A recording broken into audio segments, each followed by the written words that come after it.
At 21, Susan Atkins would become the most visible member of a ragtag bunch of killers, the Mánson family. A one-time nice little kid as she grew up in Northern California, Susan became a popular babysitter, captained her school swimming team, and sang in the church choir. Then when her mother died, Susan Atkins ran away from home, and she fell in with a dangerous little man who had spent virtually his whole life in jails. And so at 18, Susan Atkins became one of Charlie's girls, as they were called, one of the first. More would join her, and in time, all of them would develop a fanatical loyalty to Charles Manson, nurtured by his persuasiveness and hyped by the unrelenting use of drugs. So after 300 LSD trips in 2 years, when Manson sent Susan Atkins and others of his family to kill, they did it. Later, looking, sounding, and acting crazy, Susan Atkins would spill it all and tell a grand jury what happened. With terrible detail, she would describe how she murdered movie actress Sharon Tate and her yet unborn baby, and then participated in the murder of 4 others on that hot summer's night at the actress's Hollywood home. Susan Atkins is 28 now. She's just ended her first 7 years of a life term. She has spent 5 of them here at the California Women's Institution in San Bernardino County. She's just had her first parole hearing and been turned down. But the people who work with her here say that she's made a remarkable change in the last 2 years. They say she's become a devout Christian, and she says she wants only to serve God. Susan Atkins feels that her horrifying experience with drugs can be a lesson to those that use them or think about using them. She hasn't spoken with a reporter since the trial in 1970. She got word to me that she wanted to talk about the dangers of drug use, that she also wanted to reveal something new about the murders. What happened that night you all went to Sharon Tate's house? What really happened? Well, I remember getting in the car with Tex and Tex Watson and my other 2 co-defendants, 3 co-defendants actually. And before I ever got in the car, Tex and I had our own special little stash of cocaine. I think it was cocaine or methadone, I'm not sure which. It was speed, and we both snorted some speed and got in the car. We were very, very wired.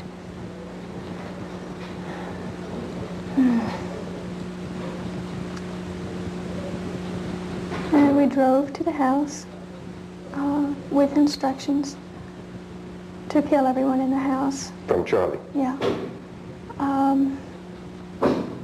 And not just that, but that we were instructed to go all the way down every house, hit every house on the street? On the street, yes. And kill all the people in those houses? Kill all the people in all those houses.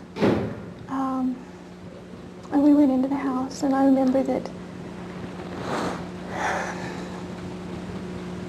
as we went in, a car came up to the driveway, and I remember Tex getting out, and without saying anything, there were gunfire shot. I was in the bushes, and that's when the young boy Stephen Parent was killed. Was killed in the car outside. Right.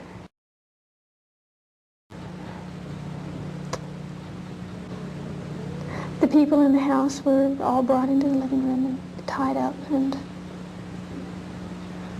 I remember that Wojtek Bakowski, I believe is his name, I had tied his hands with a towel and then was instructed to kill him. And I raised the knife that I had in my hand, and I couldn't put the knife down. I couldn't bring it down. It was just as though there was a force there that held my wrist, and I couldn't move. And as he saw that I couldn't move, then he very easily undid the ties, the towel that I'd tied his wrist with, and he and I began to fight. And I remember I was screaming for help, and he was screaming for help, and then Tex came and helped me, and I was left to sit and watch Sharon Tate.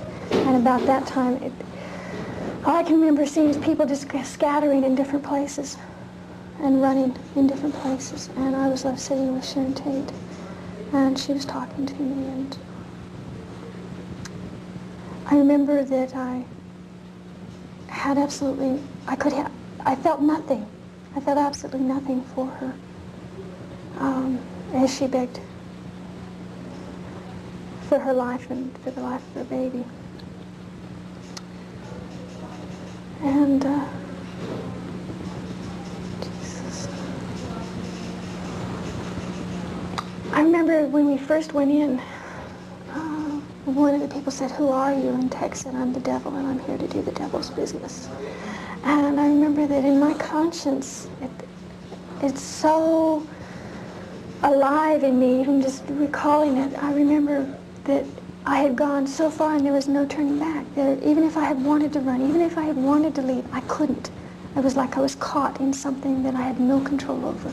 I had absolutely no say-so as to what was happening there. I was just like a tool in the hands of the devil, is the only way I can put it. And I believe that it was by the grace of God that my hand did not go down with that knife on Wojciech Kwiatkowski's chest.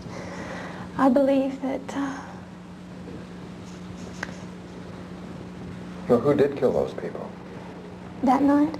Yeah. Tex. During her trial in 1970 and 71, she seemed a horrifying combination of confused little girl and cold-blooded murderer. And like all of the others in the Manson family, Susan Atkins' loyalty to the man who led her life where it went was absolute. So when Charles Manson shaved his hair off, she did too. And then, just as he had done, she and her co-defendants all carved X's into their foreheads. Today she says her bizarre behavior was born out of Manson's evil persuasiveness and fed by her constant drug use. During her Manson years, Susan Atkins dropped acid at least 300 times, and she smoked, swallowed, shot up, and snorted every other drug in sight. And although she had no drugs in her first 5 years of imprisonment, she says it took her that long to fully regain her consciousness, to even begin to realize what she had done. All of the LSD, all of the other drugs had put her in a fog, which she didn't begin to come out of until 2 years ago. You'd have to understand what acid does to the mind in order to understand how a person can get confused behind drugs. And I would take a thesis, writing a book on what LSD can do to the mind. But it was powerful enough to keep you in a fog for all those years, even after you stopped using. I used to think that you came down off an acid trip after 12 hours. That's not true. Every time you take LSD, you rises or expands, and the moral fiber of your character, which is put in you, or when you grow up, everybody grows up with different morals according to their culture.